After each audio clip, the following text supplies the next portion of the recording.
రామ్ చరణ్ అన్న నిన్నైతే పెద్ద 'పెద్ది' మూవీ నుంచైతే ఒక అప్‌డేట్ అయితే వచ్చేసింది మీద.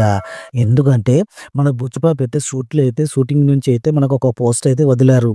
రామ్ చరణ్ అన్న లుక్ చూస్తుంటే అయితే మామూలుగా లేదు భయ్యా.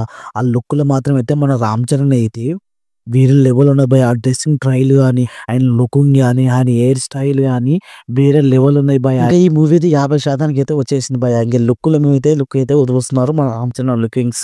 అలాగే మన పవన్ కళ్యాణ్ నుంచి అయితే 'భగత్ సింగ్' మూవీ నుంచి అయితే మనకు ఒక పోస్టర్ అయితే వదిలారు భయ్యా. ఆ పోస్టర్‌లో మాత్రం అయితే మన పవన్ కళ్యాణ్ అయితే మన మూవీ లవర్స్ అని ఉన్నది, షూట్ బిగినింగ్స్ ఆన్ అని ఉన్నది భయ్యా. ఎందుకంటే మన పవన్ కళ్యాణ్ అయితే పెద్ద ప్లాన్ అయితే చేస్తున్నాడు. ము ఈ మొన్న అయితే మన 'హరిహర వీరమల్లు' నుంచి అయితే పోస్టర్ అయితే రిలీజ్ చేసి సాంగ్స్ కూడా రిలీజ్ చేశాడు భయ్యా. ఎందుకంటే ఇప్పుడు అయితే 'భగత్ సింగ్' అయితే ట్రెండింగ్‌లో అయితే ఉన్నది. అది ప్రస్తుతానికి అయితే 'భగత్ సింగ్' అయితే ఒక 30% అయితే అయింది షూటింగ్ అని తెలిసిపోతుంది భయ్యా. ఎందుకంటే ఇప్పుడు 'భగత్ సింగ్' గురించి అయితే ఇప్పుడు మన తర్వాత 'హరిహర వీరమల్లు' తర్వాత 'భగత్ సింగ్' అయితే రాబోతుందని అంటున్నారు. మరి దాని తర్వాత అయితే మనం ఇప్పుడు ప్రస్తుతానికి అయితే మన పవన్ కళ్యాణ్ అయితే 'ఓజీ' మూవీ కూడా ఉంది భయ్యా. 'హరిహర వీరమల్లు' తర్వాత అయితే ఏ మూవీస్ వస్తాయని చూడాలి భయ్యా.